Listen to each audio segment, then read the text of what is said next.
la Feria Internacional del Libro del Palacio de Minería les da la más cordial de las bienvenidas. Les recordamos al público asistente apagar o mantener en vibración sus teléfonos celulares, radiolocalizadores o cualquier dispositivo que pueda distraer al público e interrumpir a nuestros ponentes. Les pedimos de la manera más atenta no ingresar con alimentos, gomas de mascar y bebidas al auditorio, por favor. Les recomendamos muy atentamente no descuidar sus objetos personales. Por favor, necesitamos que esta indicación la tomen muy en serio. Por favor, no pierda de vista en ningún momento sus pertenencias. Les sugerimos que a la hora de la salida revisen en sus bancas si no dejan nada, por favor. Les indicamos las salidas de emergencia. En la parte trasera del recinto tenemos una de ellas y la siguiente es la entrada por donde accesamos a este recinto. En caso de siniestro, les recomendamos, por favor, seguir las indicaciones de los compañeros de Protección Civil. Les deseamos que disfruten de esta conferencia. Bienvenidos nuevamente.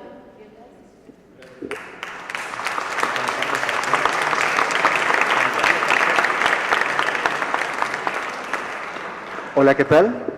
Buenas noches, buenas tardes, no sé. Sean todos ustedes bienvenidos.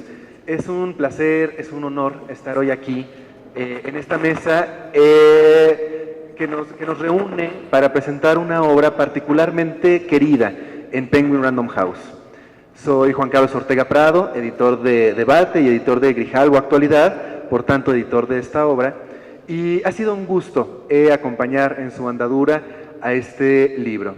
Como les decía, es un libro particularmente querido, porque ha significado, o creemos que está significando, un eje en torno del cual están girando algunos de los debates, de las conversaciones más interesantes que se han dado después de las elecciones y en este inicio de gobierno. Esta obra era eso lo que pretendía, lo que pretende, ofrecer algunos datos, ofrecer algunas reflexiones de un momento electoral, viendo hacia adelante para poder entender qué era justamente lo que venía, lo que sigue, lo que estamos, en fin, viviendo. Muchísimas gracias. Comenzaremos pues con esta presentación y si les parece bien podemos empezar en este orden en el que está la mesa.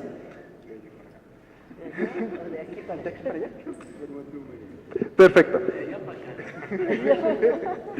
Entonces vamos a comenzar con la participación de Francisco Abundis. Francisco Abundis, fundador, director de Parametría, una de las organizaciones, de las empresas encuestadoras más serias que tiene este país. Y justo sobre eso es su capítulo de este libro. Muchísimas gracias. Buenas tardes, muchas gracias por acompañarnos. Primero quiero agradecer a Bernardo Barranco, a los editores, por la oportunidad de estar en este libro. Yo no les voy a hablar de lo que nosotros escribimos para este capítulo, sino del libro, que me parece una de las grandes virtudes de Bernardo, la capacidad de convocatoria que tiene, la diversidad que ofrece en términos de interpretaciones, porque como todo buen libro, y bueno, viniendo de la opinión pública, resulta contradictorio, ¿no? Resulta que no coincidimos frecuentemente en la lectura que hacemos. Voy a centrarme en algunos de los capítulos que creo que me parece que son imprescindibles para ya no entender lo que sucedió, que de eso les doy algunos datos, pero sino para entender en el momento en el que estamos, porque creo que de eso se trata. Y creo que, digo, no es demanda, petición, yo creo que esto ya merita capítulo 2, Bernardo. O sea, esto va a tal velocidad que las interpretaciones que dimos, yo creo que ya se quedan cortas con lo que está pasando. Pero me parece fundamental entender de dónde venimos. Les doy 2 o 3 datos. Dice el Latinobarómetro que en México estamos decepcionados con la democracia. Bueno, salió a votar el 63% del padrón electoral. O sea, eso casi les diría ni Suiza. Para darles una idea, en Estados Unidos vota entre 30 y cuando es récord del 40 del padrón electoral. No tenemos voto obligatorio, a diferencia de Argentina, Chile, Perú, y 2 de cada 3 mexicanos en este país prefieren manifestar su malestar o su acuerdo digamos, la situación o con el gobierno que tienen de manera electoral. No es un tema menor, ¿eh? No es un tema menor. Es decir, sí creo que, digo, no es por darnos palmaditas, pero sí es un sistema político que tenemos que cuidar. Estamos acostumbrados a procesar nuestras diferencias y nuestras coincidencias con un sistema electoral. Una primera razón para felicitarnos. Dos, y eso es en el tema de los grandes datos de electorado. Una elección que alguien gana con mayoría absoluta sin tener un sistema de segunda vuelta, López Obrador ganó con 53% y el segundo lugar le sacó 31 puntos de diferencia. Perdón, en México y en China eso hay que explicarlo, de alguna manera. Esto viene de algún lado, esto pasó de alguna forma y, buena parte de este libro se remite a esas explicaciones y los que estamos en los temas de comportamiento electoral, pues es lo que más nos preocupa. Pero lo que más me gusta del libro es que Bernardo me dio la oportunidad, la posibilidad de abrir con el primer capítulo de lo que pasaron con las mediciones, que se esperaba. Les pongo otras preguntas de lo inusual de esta elección. En nuestras 3 últimas elecciones presidenciales, las elecciones solían cerrarse, no abrirse. Pasó en el 2000. En el 2000 no solamente se cerró, se volteó. En 2006 no solamente se cerró, dice la historia, se volteó. En 2012 no se volteó, pero sí se cerró. Esta es la primera elección en los últimos casi 20 años que una elección no se cierra, se abre, ¿no? Pueden ver la serie que ustedes quieran, de las que dicen que esto estaba empatado en enero, de las que tenía 5 puntos, los que decimos que tenía 16 de diferencia, acabó en 31, se abrió. Eso hay que explicarlo, ¿no? O sea, es un poco de las cosas que este libro creo que les ofrece. Ya voy por algunos de los capítulos que a mí me parecen imperdibles. Daniel Moreno, que ya hace un análisis, me parece bastante acertado de por qué ya no alcanzan las televisoras a explicar una elección. ¿Por qué las benditas redes sociales, que varios estamos midiendo, forman ahora buena parte de la vida pública y del comportamiento electoral? Parece muy obvio decirlo, pero no es tan fácil documentarlo. Lo hace Daniel.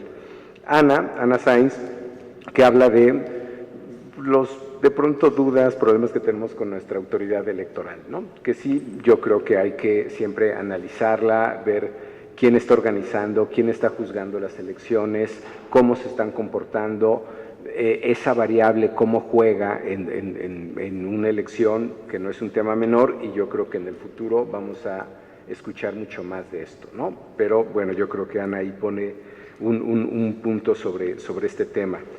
Genaro, que no está, irónicamente no habla de medios, habla del crimen, ¿no? Que me parece fabuloso porque además, pues todos sabemos que eso juega de manera relevante, sobre todo en la parte regional, pero pues nuestro nuevo coordinador de medios de comunicación en el Ejecutivo no habla de medios, habla más bien de qué pasó con el papel que jugó el crimen en esta elección.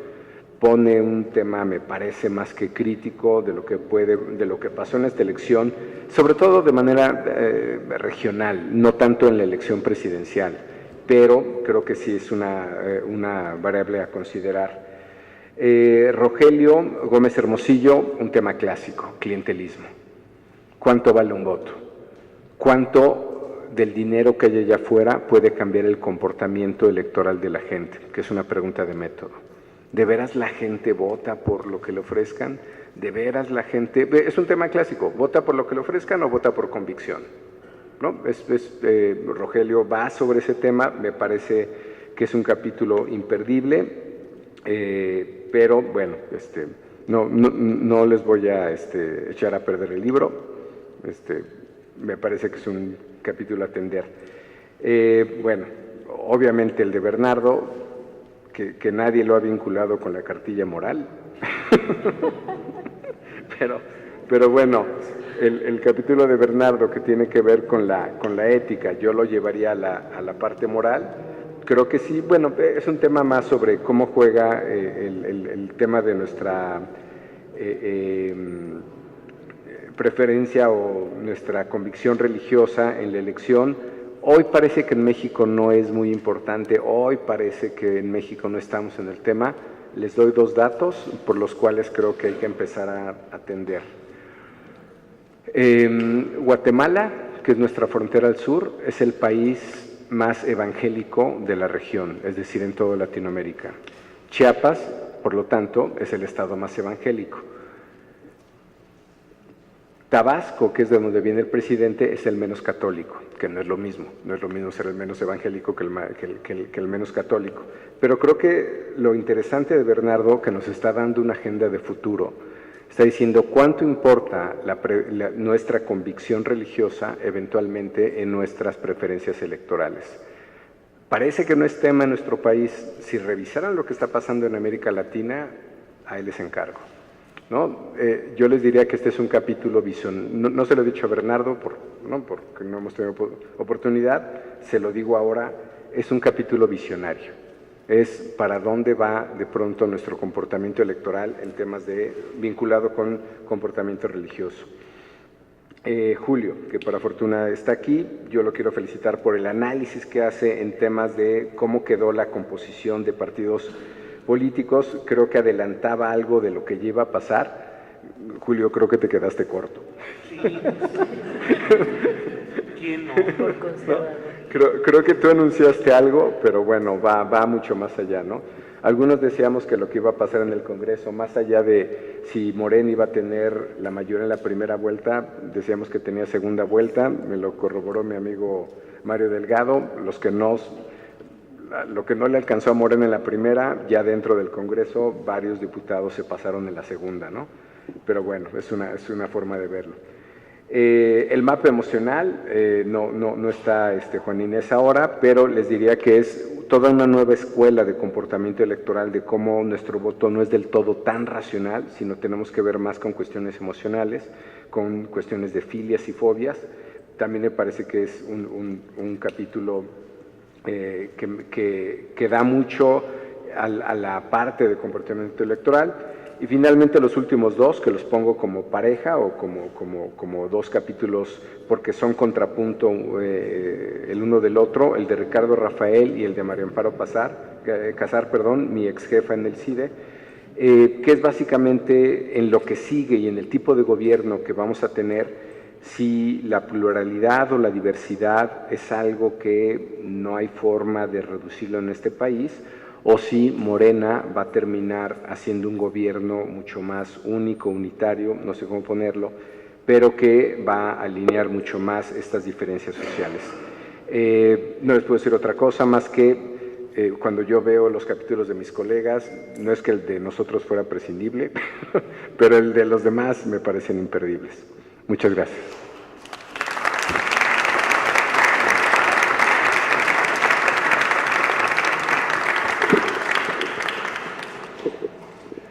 Muchísimas gracias, Francisco. Y ahora le daré la palabra a una protagonista, una persona que ha sido muy importante en el estudio de los procesos electorales en México, y particularmente desde que estos se ciudadanizaron. Una especialista pues en lo que fue el IFE, en su transición al INE y en su vínculo con derechos humanos. Ana Saiz, muchísimas gracias, bienvenida, y te doy la palabra. Muchas gracias. Primero, agradecerles a todos ustedes el interés y su presencia. Después, muchas gracias a Grijalbo, Editorial Grijalbo Actualidad, por darnos la oportunidad. Y sobre todo, pues a Bernardo Barranco, amigo de muchos años, con quien hemos estado desde sociedad civil dando seguimiento a muchos procesos electorales. Y pues no puedo mejorar como el resumen que les ha dado un poco Paco del libro. Yo creo que es un libro que es muy oportuno en este momento, que estamos todos un poco confundidos con esta cuarta transformación. No entendemos muy bien de qué va, vemos señales que nos gustan, vemos señales que no nos gustan, y yo creo que para eso las lecturas dentro del libro son muy interesantes, yo creo, y un abrazo para Rogelio, que no pudo venir hoy, pero el capítulo de Rogelio yo creo que nos da como mucha luz en estas nuevas medidas y desde la sociedad civil quiero decir que estamos muy preocupados por estas nuevas medidas de del gobierno de pasar el dinero directamente a las personas que lo necesitan, ¿no? En el caso de estancias infantiles, en el caso de refugios para la violencia extrema para mujeres. Digamos, creo que el capítulo de Rogelio Gómez Hermosillo nos deja ver el riesgo de este tipo de medidas. ¿Por qué? Porque pueden convertirse en clientelas políticas y eso es lo que nos preocupa. ¿Por qué? Porque lo que buscamos es un sistema de bienestar que esté fortalecido a partir del Estado, no ver este tipo de riesgos. Y lo quise decir como ejemplo porque eso es lo que van a encontrar en este libro. Cada uno en nuestra área de expertise manifestamos como ciertas preocupaciones que vemos. Y en particular, por ejemplo, de lo que yo trato de compartir es del tema electoral. Ahora estamos muy preocupados por esta situación como súper poderosa en la que queda el Poder Ejecutivo, con mucho apoyo tanto de la Cámara de Diputados como de la Cámara de Senadores, y nos preocupan los órganos autónomos. Sí, sin duda, hay que preocuparnos, pero no podemos cegarnos y ver que estos órganos autónomos ya tenían un nivel de erosión porque pues su desempeño era en cierta medida muy criticable en muchos aspectos, y eso es lo que yo trato como de reflejar de la parte de la autoridad electoral. Como podemos recordar, se dio una transición del IFE, del antiguo IFE, al INE, y esto sucedió en el contexto del Pacto por México, justo al inicio del sexenio de Peña Nieto. Es un pacto que tuvo un gran respaldo de todas las fuerzas políticas, excepto de quién había sido en ese momento la segunda fuerza electoral y que ya lo había sido antes. Entonces, ¿qué pasa? El INE nace con un problema de legitimidad. ¿Por qué? Porque no tiene el respaldo de todas las fuerzas políticas, que es muy necesario en el caso de una autoridad electoral. Entonces, así es como corre, digamos, esta transición del IFE al INE, y la idea de tener una institución nacional electoral era tener la misma calidad electoral para todos los estados, algo que habíamos visto que era muy diferente si hablábamos de cómo era la calidad de la elección en el Estado de México, que para eso pueden leer el capítulo anterior de este libro que se llama El infierno electoral, que es una narrativa de todos los vicios que se pueden encontrar, todos los alcances de los vicios que pueden llegar al sistema electoral local, de los cuales están como encabezados por esta autoridad electoral que les decimos OPLES. Entonces, para tratar de igualar la calidad electoral en todos los estados, ¿qué se buscó? Tener una institución nacional electoral. Pero ¿qué pasó? En la negociación algo como que no terminó de completarse y vivimos en una coexistencia, aunque tengamos un Instituto Nacional Electoral, seguimos teniendo 32 institutos electorales en cada estado, con calidad, como digo, muy dispar. ¿Y qué pasa? Tenemos un problema de duplicidades y hay muchos argumentos en favor de decir, bueno, es que este tipo de autoridades electorales locales son importantes porque despresurizan la política, hacen que ciertas batallas se libren ahí y ya no contaminen los ámbitos federales. Pero ¿qué vimos? Y como bien está narrado en El infierno electoral, eso no sucede. Y eso es lo que vimos, pues no sé, para el último ejemplo, pues en la elección del Estado de Puebla, que ahora el INE ha dado un viraje y ha decidido atraer la elección de Puebla, cosa que nunca habían querido hacer el Instituto Nacional Electoral. Entonces, yo creo que sí es interesante ver y tratar de entender por qué este cambio, digamos, de postura de la autoridad electoral. ¿Qué es lo que sucede con estas duplicidades? Los partidos políticos tienen un financiamiento que además, aquí me voy a permitir citar a doña Clara Hussidman, que dice, no es posible que la única fórmula de dinero garantizada desde la Constitución que no se puede mover en el presupuesto sea la de los partidos políticos. Es una fórmula ahí cerrada, no tenemos un presupuesto garantizado para educación, para salud, pero sí lo tenemos para los partidos políticos a nivel constitucional, le guste o no la legislatura. Entonces, esto nos da la pauta para entender lo fuerte que es la partidocracia. Entonces, al tener estas duplicidades, los partidos políticos reciben este financiamiento nacional, pero también reciben dinero para financiar sus campañas en cada uno de los 32 estados. Entonces, hay un sistema doble de financiamiento y como ese hay un sistema doble de autoridades electorales. Y esto se replica también en materia jurisdiccional. ¿Qué quiero decir? Hay 32 tribunales electorales en cada estado, uno en cada estado, y aparte está la sala superior y están las salas regionales. ¿Y qué es lo que pasa? Tenemos una autoridad de plena jurisdicción, que es el Tribunal Electoral, que tendría la capacidad para resolver los asuntos en última instancia, y resulta que pocas veces ejerce esa facultad. ¿Y qué pasa muchas veces? La ejerce sin dar una certeza, que es tal vez la cualidad más importante que uno busca en cualquier juez, poder tener esta certeza.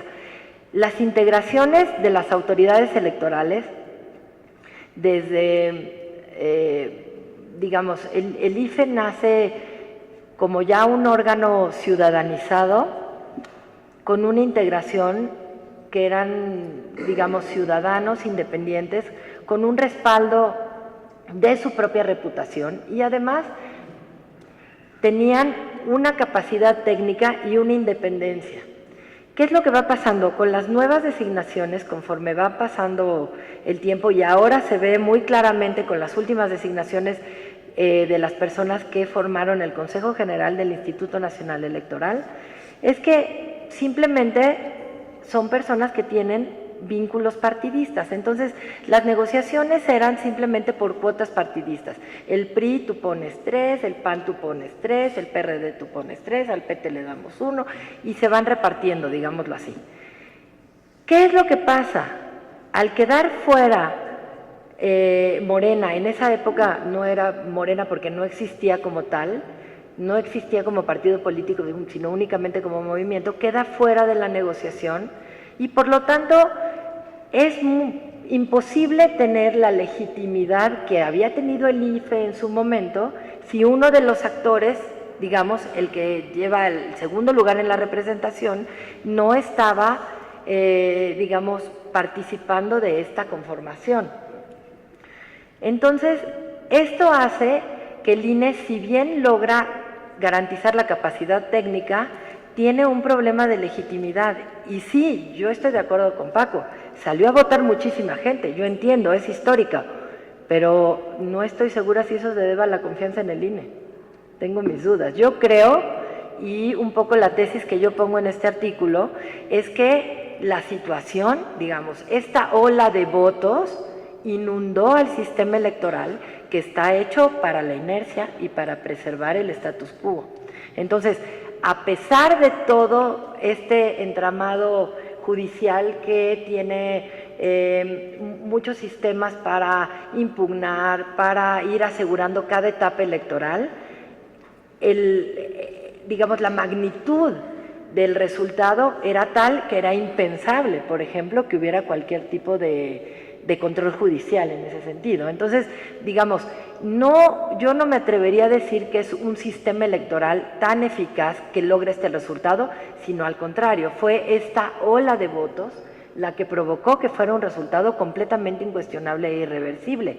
Yo no sé qué hubiera pasado si el Instituto Nacional Electoral se hubiera visto en un escenario como pasaron las dos elecciones anteriores, o como pasó el Estado de México, o como pasó ahora en Puebla, la última elección de gobernador. Entonces, digamos, yo creo que esta idea, porque sí sí fue un resultado totalmente atípico, nos obliga a revisar a la institución electoral.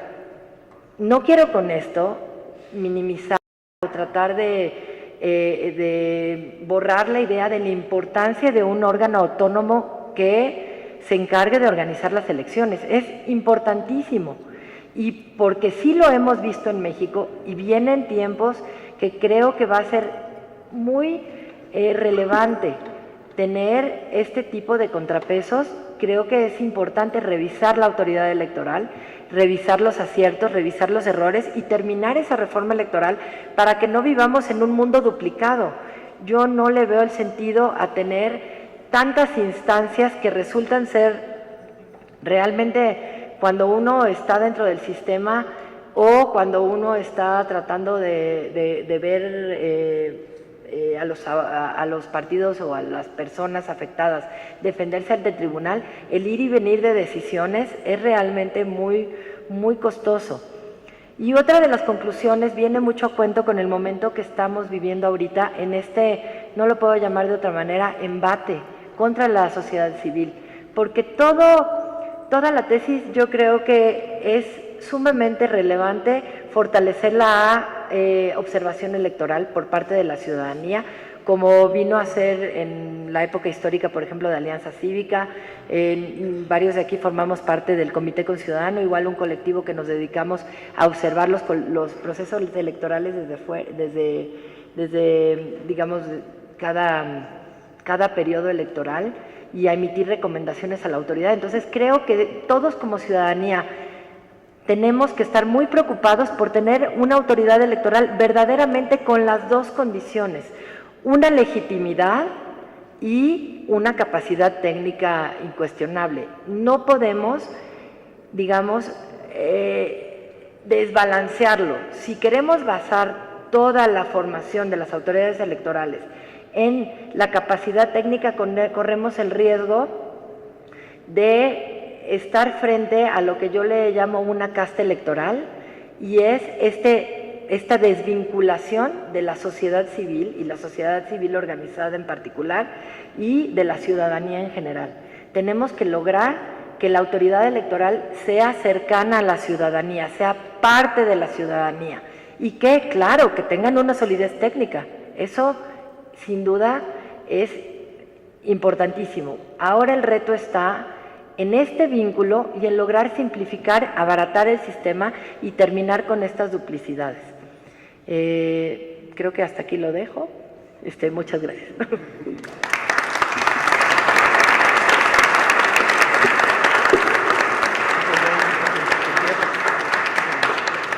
Muchísimas gracias, Ana. Siempre muy clarificadora tu participación. Y ahora le daré la palabra a Julio Hernández López, astillero, autor de probablemente la columna más influyente en el periodismo nacional. Y bueno, uno de los periodistas, como decía, más escuchados, más leídos, pues, más atendidos en este país. Julio. Muchas gracias. Pues me pongo de pie porque no alcanzo a verlos a todos. Así que, gracias. Yo pienso que, como lo han dicho aquí, uno de los méritos de este libro es la capacidad de convocatoria de Bernardo Barranco, porque resulta muy difícil tratar de elaborar un artículo, un análisis, con los tiempos que se lleva el proceso editorial, cuando lo que hoy veamos en esta mañana puede ser rebasado y contradicho con lo que sucede esta tarde, esta noche o mañana. Es decir, estamos viviendo tales tiempos de estremecimiento, de vértigo, de torbellino, de confusión, de imprecisiones y de cambio, que híjole, la verdad es que solo porque nuestro convocante Bernardo le tenemos mucho aprecio y todo, pero resulta siempre difícil tratar de lanzar una hipótesis de trabajo cuando se va a llevar varios meses todavía en que vea la luz eso y se contraste lo que uno intentó con lo que la terrible y recochina realidad le va dibujando a uno día tras día. Yo he batallado mucho para tratar de sentarme a escribir algo que pretendiera ser un libro pero llevo largo rato, porque cada semana más o menos tenemos un hecho que puede parecer el detonante de una interpretación en toda la letra, a fondo, cada día. A mí me sucede que con frecuencia veo algo y digo, este es el detonante. A partir de aquí se puede explicar y se puede detallar todo lo que se viene. Y al otro día las cosas cambian, y al otro día sucede otra cosa. Y lo imprevisible es el pan nuestro de cada día. Como yo soy reportero, hecho del día a día, de escribir hoy para que se vea publicado mañana, y las redes sociales ahora son peores, porque lo que escribo para mañana en la columna Astillero es probable que ya en la noche ya esté rebasado, ya sea incompleto, ya sea contradictorio. Entonces es muy difícil establecer mojoneras, les llaman en la medición de los predios, la mojonera en buen sentido, no porque esté hablando de política en sentido escatológico, pero la mojonera, el punto de referencia que permita atender la medición del topógrafo, del geógrafo, del que intenta hacer las cosas. Entonces, bueno, esa ha sido una de las...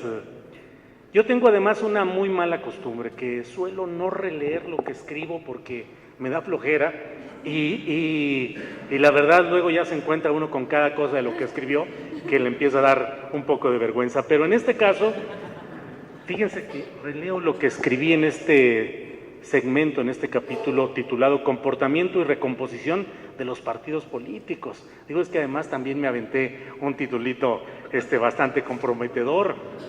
Comportamiento y recomposición de los partidos políticos. Pero escribí la última parte, que es algo que a mí me parece muy importante y que me acarrea jitomatazos, pedradas, acusaciones de chayotero, vendido, traidor, mentiroso, ya saben lo que es el pan nuestro ahora en lo que son redes y comunicación social. Escribí gatopardismo partidista como pregunta. Y digo, al final de cuentas, lo más lamentable sería que la ebullición del 1 de julio quedara en una reformulación por diversas vías de la misma esencia del sistema tradicional de partidos. De la misma esencia, no el mismo sistema, sino la misma esencia. En realidad, todo podría consumirse en un bipartidismo reciclado. Morena corre el riesgo de producir el modelo del buen, entre comillas, buen priismo, tutelar, caudillista y nacionalista revolucionario en tiempos globales. Junto a ese morenismo priizado, el negociado acompañamiento del priismo, tal vez con otra denominación, pero a fin de cuentas hermanado con su vertiente morena, un primor, con mayúsculas, primor todo, un primor en acción sexenal. En otra parte digo que los demás partidos podrían adherirse o zafarse de estos dos bloques, desapareciendo algunos, como Encuentro Social y Nueva Alianza, naciendo otros. Se habla de la posibilidad de que exista un partido del calderonismo para dar cauce a grupos de derecha desplazados del PAN y de uno de las redes sociales progresistas organizadas por la exdirigente sindical del Magisterio, Elba Ester Gordillo. Y repito en el último párrafo algo que planteé en un libro de la competencia con Editorial Planeta, que se llamó Encabronados, en el que traté de hacer un recuento del hartazgo de los ciudadanos frente a tantos hechos que venían colmando la paciencia de todo mundo.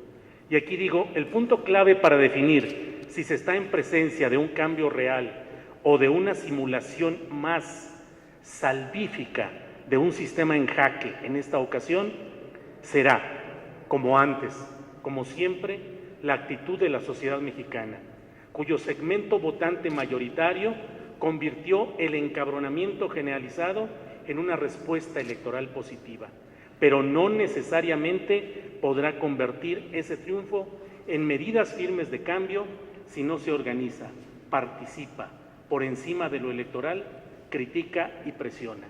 Ese nivel de acción ciudadana determinará con precisión el futuro. Bueno, pues eso fue lo que escribí hace algunos meses. Creo que algunos de los puntos más o menos se van caminando por ahí. Y no es que uno tenga ni bola de cristal, ni que haya dotes de adivino, de auguro, de profeta. Profeta del desastre sería en este caso. Lo que sucede es que las líneas generales del trabajo político se van tendiendo de una manera natural y clara, aunque mucha gente cree solo al ver las expresiones inmediatas que se va develando en ese momento y que a veces es consecuencia, que lo hay, que claro que en la política también pueden funcionar los factores del azar, pero en términos generales la construcción política está ahí.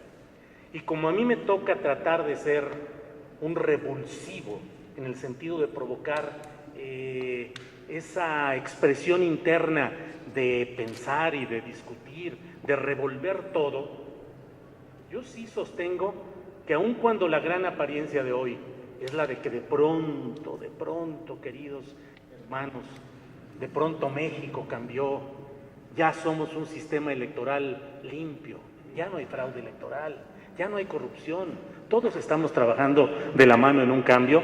A mí me parece todo lo contrario. Me parece que el triunfo de López Obrador fue el triunfo necesario de un sistema que estaba en tal crisis que solo podía sobrevivir si permitía la válvula de desahogo por esta vía electoral. Y como me toca ser mal pensado, porque finalmente periodistas, escritores o intelectuales tenemos que optar por el escepticismo y no por creernos los boletines de prensa o la declaración del político o el discurso emocionado, yo creo que hay suficientes evidencias de esto que en términos generales hemos llamado el primor. ¿Qué tanto la llegada de López Obrador se debió a que la anterior administración, la de Enrique Peña Nieto, negoció su impunidad de él y de sus cuadros principales a cambio de facilitar el acceso de alguien que se comprometió a no tocar lo anterior, dar una amnistía anunciada y seguir hacia adelante? Y hoy vemos cómo efectivamente se desata el enojo y la ira contra el presidente de la Comisión Reguladora de Energía, cuyo nombre yo ni siquiera tenía muy presente, y contra ciertos personajes, pero no contra Gerardo Ruiz Esparza y el socavón de Morelos, que era una ínfima parte del gran cráter de corrupción que se vivió. Vemos a Romero Deschamps tranquilo, vemos a Rosario Robles, vemos a tanta gente, vemos a Enrique Peña Nieto tranquilo, sin ningún problema. La gente dice, espérate, con calma, ahí va caminando. Esperemos que así sea, esperemos que así sea. Pero hay un proceso político de concentración de poder que para que realmente produzca cambios verdaderos tiene que ser impugnado, analizado, confrontado por la sociedad, los votantes y los electores. No va a cambiar México por el simple hecho mágico de haber ido a votar el pasado 1 de julio. Realmente se necesitan muchas otras cosas que creo que comienzan por el ejercicio crítico. Si creemos que de manera incruenta, que de manera suave, aterciopelada, vamos a tener una cuarta transformación, cuando las 3 transformaciones anteriores, todas fueron violentas, sangrientas, traumáticas, para ser verdaderas. Lo otro habría sido simplemente una fase más de reacomodo de factores de poder. Para que esto realmente se convierta en una transformación verdadera, la cuarta, se necesita que los mexicanos vivamos momentos realmente intensos en los que no nos dejemos llevar solamente por la magia de la palabra del poderoso, por muy benévolo y generoso que nos parezca, en los que seamos capaces de criticar a un partido como Morena, cuyas expresiones en muchos estados son francamente deplorables, por no utilizar una palabra peor.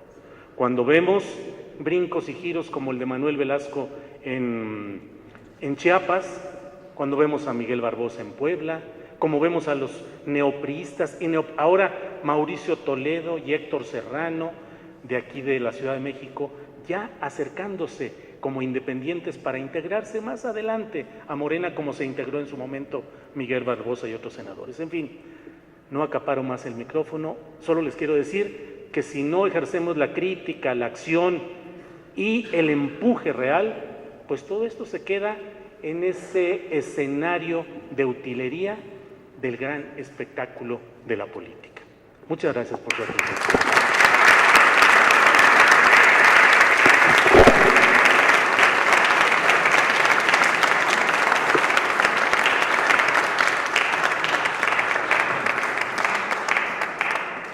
Muchísimas gracias, Julio. Y bueno, antes de darle la palabra al coordinador de esta obra, Bernardo Barranco, quiero agradecer a todos los coautores que no pudieron estar aquí, porque también hicieron, como Francisco mencionaba, un trabajo extraordinario. Y quiero decirlo también porque es importante, muy probablemente esta obra sea la que haya reunido a las plumas más agudas, más afinadas y afiladas en este contexto electoral y postelectoral. En esta obra pues ustedes encontrarán textos, como probablemente lo sepan, de Carmen Aristegui, de Paco Abundis, María Amparo Casar, Juana Inés de Esa, Rogelio Gómez, Julio Hernández, Daniel Moreno, Ricardo Rafael, Ana Saiz y Genaro Villamil. Entonces sí es un análisis de lujo y sin más le doy la palabra al coordinador de esta obra, Bernardo Barranco. Muchas gracias. Muchas gracias. Y muy agradecido por su presencia aquí en domingo, en el centro, con este calorcito, pero creo que la atmósfera lo requiere. Estamos en una capilla, además muy ad hoc con mi trayectoria. Estamos acá arriba con los frescos, arriba tenemos la Santísima Trinidad, uno de los grandes misterios sobre todo de cristianismo, de catolicismo en particular, y al fondo pues está la aparición guadalupana, que es una de las forjadoras de parte de nuestra identidad. Y atrás, francamente, no veo, bueno, está la Virgen de Guadalupe, y lleno de querubines. Además de ustedes, hay querubines acá de este lado, ¿no? Lo cual nos da una atmósfera realmente impresionante. Esta era la capilla, pues, de un palacio, ¿no? Para imaginar la dimensión de lo que representaba la fe, sobre todo en la época colonial. Ahí me dio mucho gusto coordinar este libro, la verdad. No fue tarea sencilla por los tiempos, tenía que ser algo muy rápido, y agradecer a los autores sobre todo por que se arriesgaban. Estábamos en los primeros momentos en donde no habíamos aquilatado, todavía estaba muy fresca este tsunami que se dio en términos electorales, y por lo tanto en momentos muy inéditos. Pero efectivamente, como dice Juan Carlos, fue una constelación de estrellas. Tanto así que en uno de los programas con Valentina Barquetín, Risco me dijo, oye, pues te trajiste al Real Madrid, ¿verdad? Puro galáctico está escribiendo en tu libro. Le dije, no es el Real Madrid, es el Barcelona el que me traje, ¿no? La verdad que sí es muy interesante, sobre todo, como dice Julio, estamos muy sobresaltados con acontecimientos que nos rebasan y a veces nos hacen perder un poco el horizonte, ¿no? El aeropuerto, los temas que se han venido sucediendo y muchos otros, tensiones, cuestiones mediáticas. Y eso muchas veces nos hace como perder como el hilo o la perspectiva de más largo plazo. Y este libro pretende eso, es en torno al hecho electoral, los cambios que se vienen con cierta madurez intelectual. De hecho, en la presentación pasada en Casa Lam hubo una exquisita polémica de uno de Ricardo Rafael, que precisamente no pudo venir, se apuntó, pero tuvo problemas sino tuvo que acompañar a su padre, ahí está recién viudo, y también Rogelio Gómez, que estaba anunciado, que tuvo al parecer un pequeño problema físico y no pudo venir.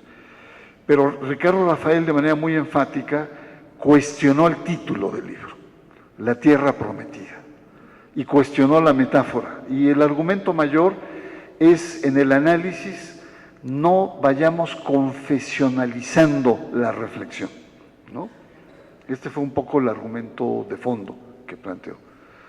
Y yo cuando le contesté señalando fundamentalmente que era una metáfora, es una metáfora bíblica, y que precisamente la metáfora va en el sentido de que todas las grandes transformaciones, como lo señaló Julio, han sido no solamente violentas, y han sido con mucho lastre, con cambios que se han generado con mucha, no solamente sangre, sino también con estructuras que se remoldean de manera de fondo. Pero hay otro elemento que también hay que tomar en cuenta, son cambios de largo plazo. Ningún cambio, ninguna transformación ha sido corta ni fácil. Han llevado por lo menos más de 10 años. La independencia, ¿cuántas independencias no tuvimos? El tema de la Revolución Mexicana también fue un proceso muy largo. Todavía hubo una contrarrevolución con la Guerra Cristera. Y así encontramos entonces que el cambio no es un cambio mágico, no es un cambio sagrado, no es un cambio pacífico, al contrario, los grandes cambios son precedidos de grandes movilizaciones, de hartazgos, pero también de propuestas. Y el gran reto que significa la tierra prometida es precisamente eso. ¿Hacia dónde vamos como país? ¿Cuáles son los alcances de esta transformación? ¿Cuáles son las perspectivas de futuro? ¿Cómo estamos pensando en las próximas generaciones en ese cambio, ¿no?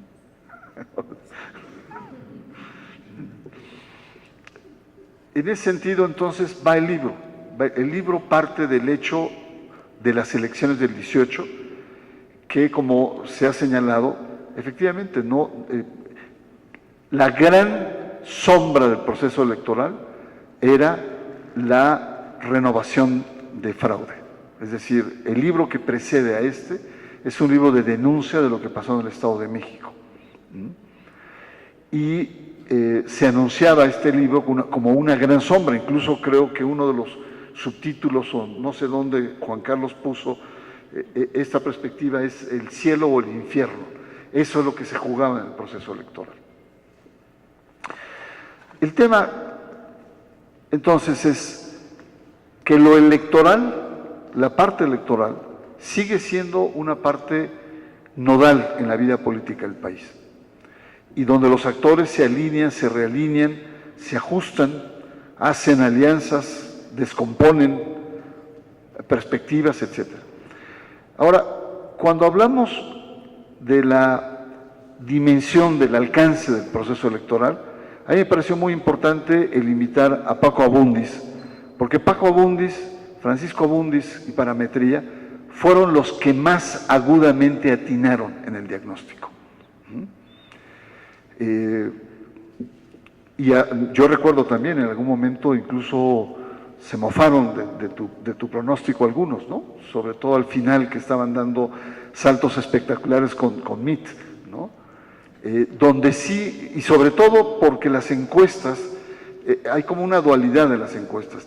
Por un lado, no habían sido muy, digamos, no justas, sino no habían atinado muy bien, eran muy criticadas porque en algún momento no tuvieron niveles de precisión, y por otro lado eran utilizadas como herramientas políticas, ¿no? Diciendo, mira, este va ganando, este está, como pasó en el Estado de México, ¿no?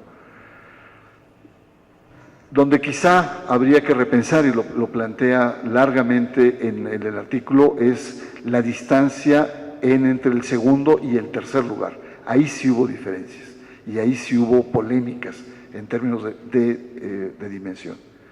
Un tema central también es el clima del proceso electoral, es decir, el humor social, el cómo llegamos al proceso electoral.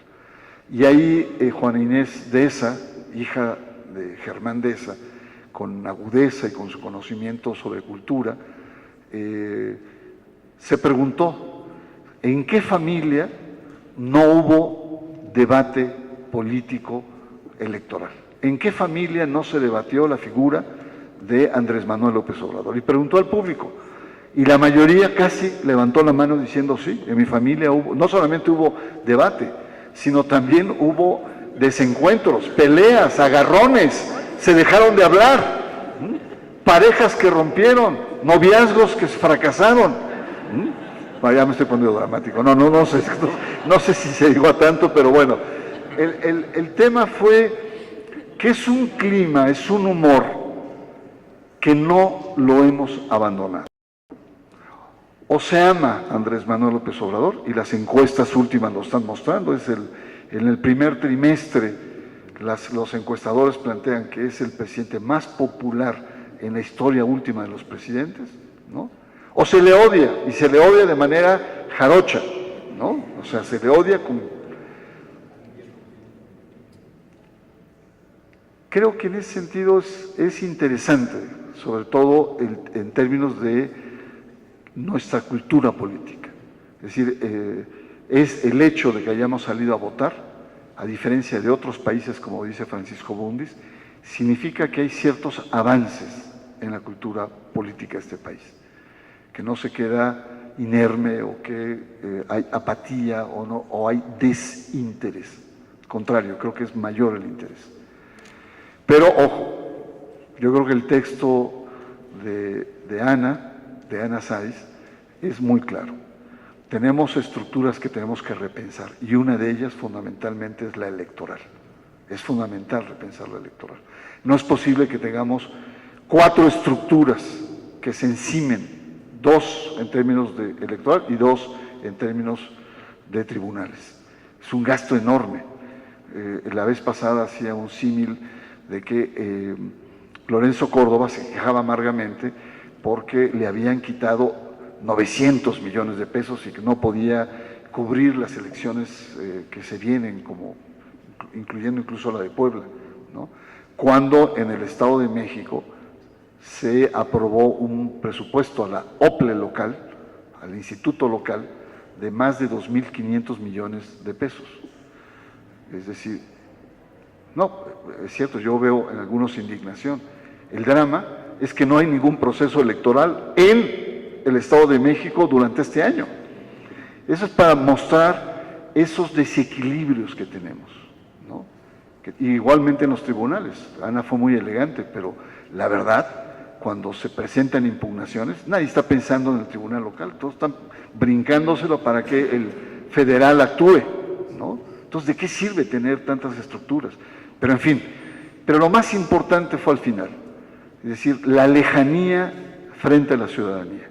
Hay una lógica endogámica en los institutos electorales. Tienes que ser abogado, saber mucho de lo electoral, haber trabajado ahí para poder estar. Hay una especie de autorreciclamiento, y hay que ver los consejeros. Todos han trabajado en el INE. Entonces, ¿dónde quedan los ciudadanos? Cuando le reclamamos a Lorenzo Córdoba, dijo, pero es que estos funcionarios, ¿no?, de los OPEs, de los tribunales, aquí mismo del INE, son ciudadanos como cualquier otro. Digo, bueno, muy bien, entonces admitamos, si son ciudadanos, a los sacerdotes, o a los militares, a los policías, también son ciudadanos mexicanos, ¿no? Sí, hay que repensar, pero lo que estamos viviendo a nivel electoral es un proceso en donde hay una especie, y lo señala muy bien Ana, de una electocracia.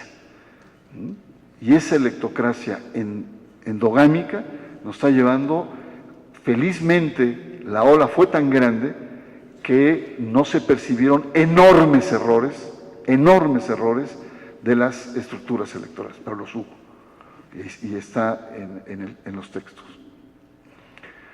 ¿Se acabó el fraude? ¿Qué? ¿Se acabó el fraude? Por supuesto que no. Y ahí el capítulo de Rogelio Gómez Hermosillo lo muestra. 1 de cada 3 mexicanos fue tentado para comprar su voto. 1 de cada 3. Láminas, programas, becas, computadoras, cemento, varilla, lo que quieran. 1 de cada 3 de nosotros fue tentado para ser comprado el voto. Lo que pasa es que fue tal el nivel de la ola que no alcanzó. Pero si hubiera sido un proceso justo o ajustado, por supuesto que hubiera tenido una incidencia importante. Y por supuesto que hubiéramos tenido tensiones y sobre todo la legitimidad en las autoridades y cierta inestabilidad social. El libro entonces es una invitación a tratar de pensar a más a largo plazo y a tratar de entender pues esta sucesión, digamos, casi volcánica de hechos que estamos viviendo actualmente, ¿no? Que la Guardia Nacional, que los temas de presupuestos, de ahorros, de las guarderías, en fin, cosas que son importantes, que pueden ser marcantes, pero también pueden ser distractoras de hacia dónde queremos ir como país, ¿no? Quedarnos excesivamente circunscritos al hecho del aquí y el ahora. Y el libro es una invitación a ir un poco más allá. Uno de los temas fundamentales que están ahí es sobre el carácter de la democracia. Para mí son tres que están ahí. El de Julio, acá presente, el de Amparo Casar y el de Ricardo Rafael. Amparo Casar plantea miedos muy grandes sobre el proceso, temores. Es decir, toda democracia moderna funciona a partir de contrapesos. El resultado electoral fue tan avasallador que no hay contrapesos políticos.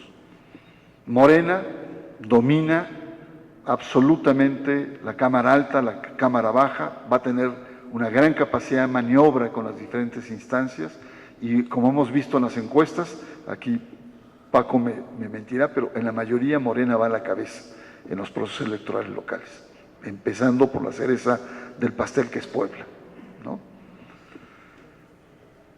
Por lo tanto, si una democracia no tiene contrapesos, corre riesgos. ¿Cuáles son esos riesgos? Autoritarismo. Ese es el riesgo. Sin embargo, Ricardo Rafael nos plantea un panorama diciendo, ya no hay vuelta de hoja en el proceso. ¿Por qué no hay vuelta de hoja en el proceso que tenemos? Pues porque la sociedad mexicana no es la misma de los años 70. Es imposible, lo plantea Ricardo Rafael, que regresemos a una época de esa presidencia imperial priista. Muy difícilmente. ¿Por qué? Porque hay otros contrapesos que no necesariamente son los políticos. Y partió del hecho de una reunión que tuvo Andrés Manuel López Obrador con los padres de los desaparecidos de Ayotzinapa. Venían con una tesis, hubo discusión, hubo jaloneos y Andrés Manuel, digamos, cedió frente a lo que dice Julio, frente a una presión social. No permitió que pasara en limpio la propuesta que traía Alejandro Encinas en ese momento, sino hubo una negociación. Y esa es una parte fundamental. De ahí que Ricardo Rafael dice, la sociedad mexicana ha madurado, en cierto sentido. No como quisiéramos, pero ha madurado. Tiene organizaciones de la sociedad civil, ¿no?, que tienen un peso importante, los medios de comunicación, intelectuales, tiene iglesias, sector empresarial, y empezó a enlistar formas, digamos, de contrapesos sociales, que son los que hemos visto que han estado interactuando. Con el aeropuerto, evidentemente, el sector empresarial saltó, pero en otras, hoy el tema que está en este momento son las organizaciones de la sociedad civil, que están verdaderamente amenazadas. Pero lo interesante es estas como dos perspectivas, ¿no? Y el artículo de Astillero, que presentó una parte muy elegante al final de sus conclusiones, que están muy ad hoc, pero él plantea las dificultades de la oposición, la crisis de los partidos políticos, todas.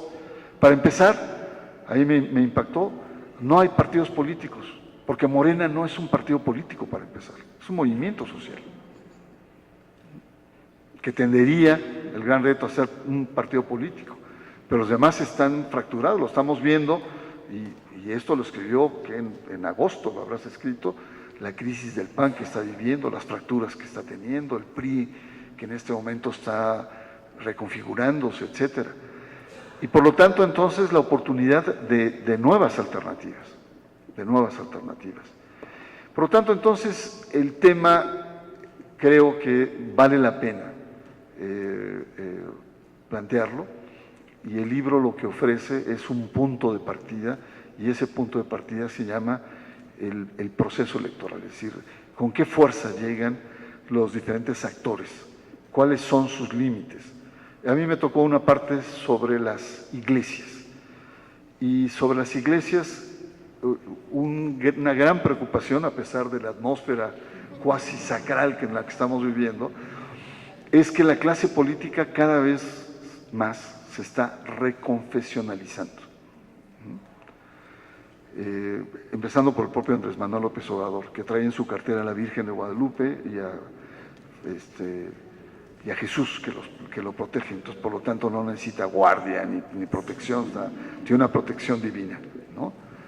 Pero viendo a otros actores, es un hecho que hay una tendencia. Y es una tendencia que lamentablemente atenta contra el carácter laico del Estado mexicano.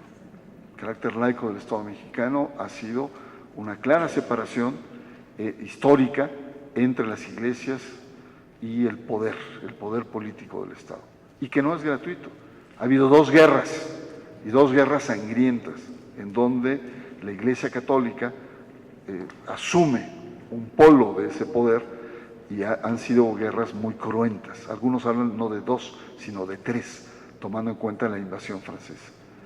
Por lo tanto, entonces tenemos una tradición laica que no solamente está amenazada por algunos actores políticos, algunos actores religiosos, sino por la propia clase política. La tendencia latinoamericana, como lo apuntaba Paco Abundis, va por ahí. Es decir, hay una tendencia no de la politización de la política, de la confesionalización de la política, no por parte de la Iglesia Católica, sino de las iglesias nuevas, sobre todo las pentecostales y las neopentecostales. No todas, pero su presencia cada vez más marcante, y sobre todo muchas de ellas tienen lo que se llama un voto de disciplina. Es decir, el pastor dice, va por acá, y votan con disciplina sobre el candidato, el partido, etc. Había antiguamente que votemos por nosotros. Es decir, cuando hay un candidato evangélico, los votos tienden a ir hacia él. Como ha pasado en gran parte de Centroamérica, como pasó en Brasil, y está pasando en Colombia, Chile. Podríamos decir que hay un incremento importante de los evangélicos. El problema no es, en un sistema democrático esto debería ser normal. Sin embargo, la llamada de atención es que gran parte, y subrayo, no todas, pero gran parte de estas iglesias son profundamente conservadoras sobre el tema del rol de la familia, el tema de la mujer, el tema de la sexualidad, el tema de las nuevas parejas, ¿no? Y ahí lo que estamos viendo entonces es una reconfiguración de lo que hoy llamamos el conservadurismo, que ya no solamente es un vector católico, sino estamos hablando de un vector evangélico. Y la prueba de esto es que en las últimas, esta gran marcha de septiembre de 2016 contra los matrimonios igualitarios que Enrique Peña Nieto apoyó, vimos que estaban integradas no solamente por católicos conservadores, sino también por evangélicos conservadores. Entonces, el tema, sobre todo ahora en estos días, del PES, que posiblemente pueda adquirir una carta de ciudadanía política sin haber logrado el 3% de lo que requiere la ley y la Constitución mexicana. Por lo tanto, entonces, creo que el libro vale la pena, sobre todo por la diversidad de temas. Hay una diversidad de autores, de enfoques, de metodologías, pero lo que está de fondo es este intento de ver lo que pasa en el país en una dimensión, en una perspectiva de largo plazo. Muchas gracias.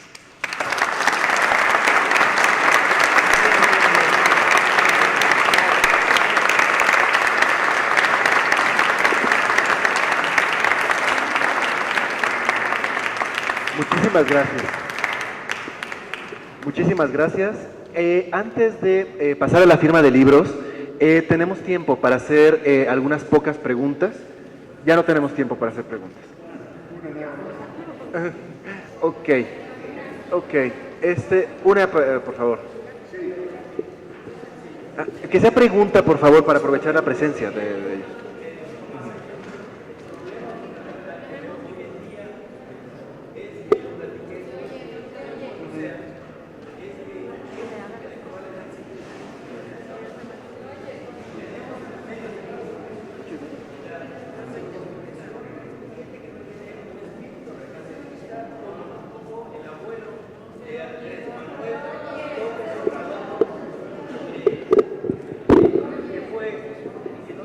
por él no hubiera llegado a la presidencia de la República, don Jesús Reyes Heroles. Esos pensamientos renacentistas e intelectuales que sintetizan el conocimiento Ana Sáenz y que no hablan y hablan y hablan y no dicen nada, como dice Octavio Paz, eso ya no está, ya se fue.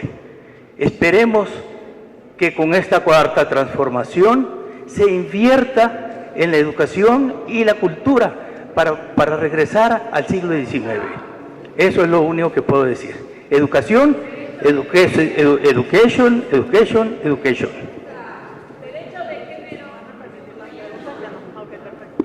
Me informan que si ya no tenemos tiempo, desafortunadamente, para preguntas, los comentarios y preguntas pues ya tendrán que hacerse durante la firma del libro. Entonces vamos a pasar ya,